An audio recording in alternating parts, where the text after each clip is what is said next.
有没有找到手机？问一下大家啊，你们最离谱的一次把手机放到屋里，然后找不到手机了的，是放到了哪里？我觉得大部分人最离谱的应该都是手机在手上，然后拿着手机找手机啊。但是我就不太一样了，我的回答应该是放到了冰箱里。我今天因为找手机，我就突然想起来啊，在几年之前，是一个夏天。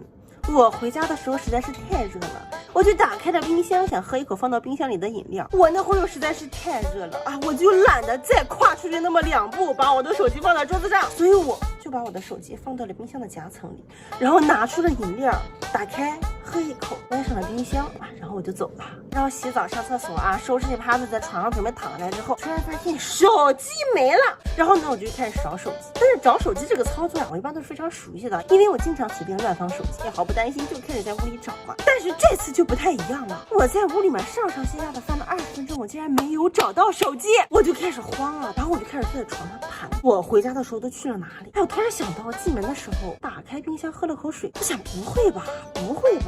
我再怎么说也不至于蠢到这个地步吧？我怎么可能把手机放到冰箱里？当然，结局呢就是如大家所料啊，这个手机它就是在冰箱里。当然，说实话，这个手机在冰箱里放了20来分钟也不会有什么问题的，就是它对我的手机伤害不大，可是它对我的伤害很大。我在那儿之后，我在丢东西我都非常的怀疑自己，这个行为啊，在外人看起来就非常的诡异了。比如说，谁丢了镜子会去冰箱里找？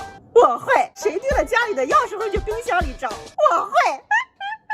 我坐在这，我真的是在丢东西，再也不相信我自己的智商了。